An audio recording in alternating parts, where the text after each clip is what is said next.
हरतालिका तीज का पूजन व्रत कुंवारी कन्या कर सकती है, शादी होने के बाद भी नारी कर सकती है। अंतिम अवस्था तक प्राण छूटे तब तक हरतालिका तीज का व्रत नहीं छोड़ना चाहिए। एक व्रत हमेशा याद रखो, एक एकादशी और एक हरतालिका। हाँ, इतना जरूर है, ज्यादा शरीर बेकार हो गया, बुढ़ापा आ गया, शरीर नहीं साथ दे रहा, तो कुछ फल खा लो, कुछ चाय दूध जूस आप लेकर कर लो। इतना भी नहीं बने, शरीर बहुत ही बेकार हो गया, तो आप एक समय फल का फलहार धारण कर लो, ठीक है। पर हरतालिका व्रत करने वाली माताएं भले उद्यापन कर दे तो उस व्रत को थोड़ा हल्का कर लो। उद्यापन करा मतलब तुमने व्रत को हल्का कर लिया, थोड़ा हल्का कर सकते।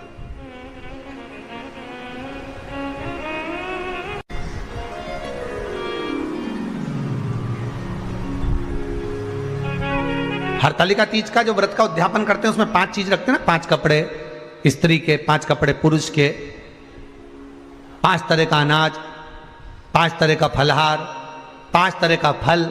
तो 5 तरह का जो फल रखाता है हरतालिका तीज के उद्यापन में, दुनिया के लोग उस 5 तरह के फल को केला गिन ले, पपीता गिन ले, मौसम्बी गिन ले और अनार गिन ले, संतरा गिन ले, सब कुछ गिन लेते हैं, पर उस 5 तरह के फल में धतूरे को नहीं गिनते। पर शिव कथा में वर्णन आता है, हरतालिका तीज के उद्यापन में लिखा हुआ है सबसे पहले 5 फल अगर गिनना है तो उसमें पहले धतूरे को गिनो, क्योंकि शंकर को वो प्रिय होता है, शंकर उसको स्वीकार कर लेता है। और धतूरा शंकर भगवान को क्यों चढ़ाया जाता है उसका प्रसंग आपको पहले भी कहा, आज फिर कहते हैं। धतूरा जब हम भगवान शंकर को समर्पित करते हैं तो हमारा कोई कार्य अटक रहा होता है, जिस कार्य को बार बार एग्जाम में बैठे हो, बार बार परेशान हो रहा है, बार बार इंटरव्यू देने जा रहे हो, नहीं हो रहा, एक बार धतूरे को हृदय से भगवान को प्रेम से, करुणा सागर मेरे शंकर को दिल से एक बार वो धतूरा भगवान से विनती कर उसको चढ़ाओ तो सही,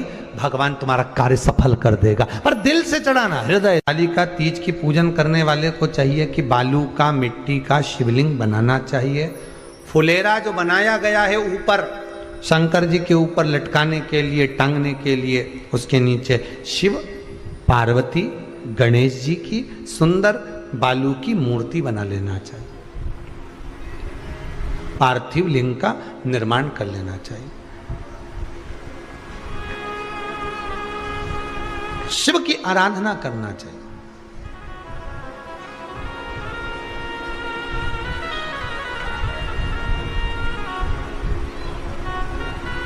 जो फल आपके पास में हो शंकर को समर्पित करना चाहिए, पूजन करना चाहिए, आराधना करो।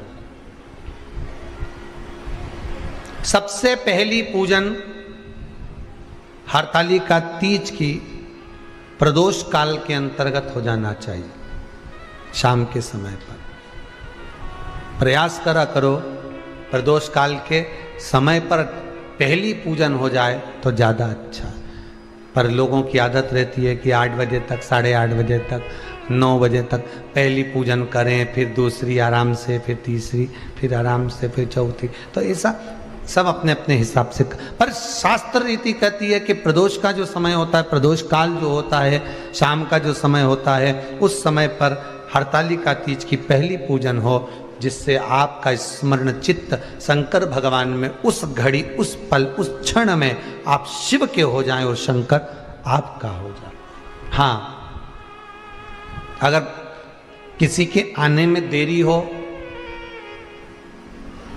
कोई आ नहीं पा रहा है, बहुत देरी हो रही हो, तो हरतालिका पूजन व्रत वर्णन करता है कि शिवलिंग का निर्माण, पार्वती जी की मूर्ति का निर्माण, गणेश जी का निर्माण और फुलेरा जो बनाया हुआ है, ये प्रदोष काल के पहले बंधकर तैयार हो जाना चाहिए।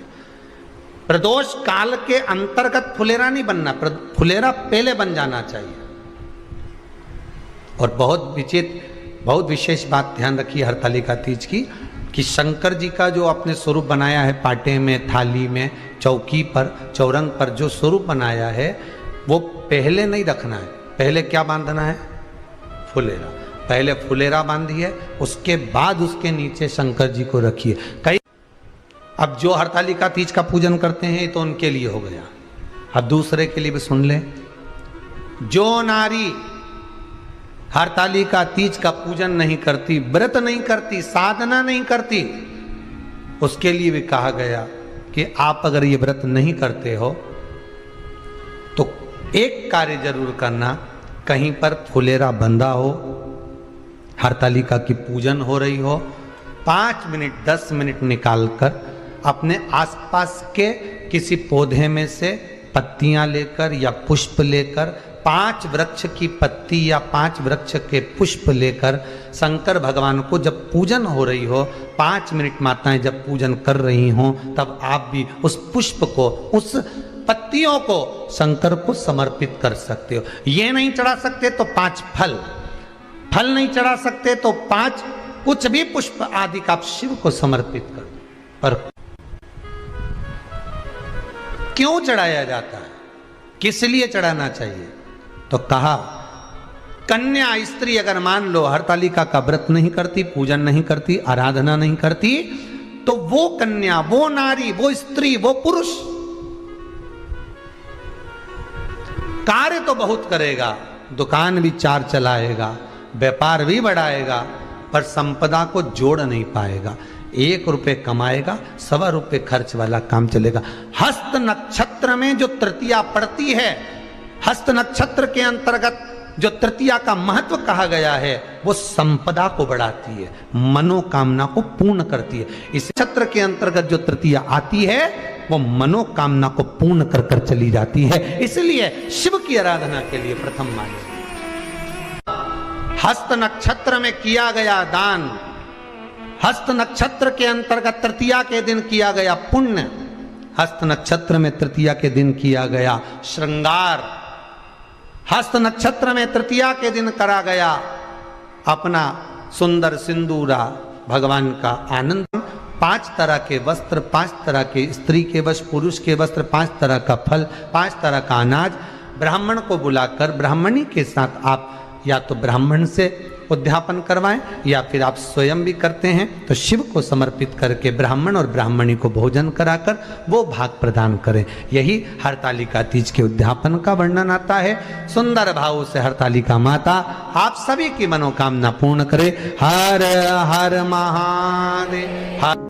थोड़ा ध्यान लगाकर सुनना।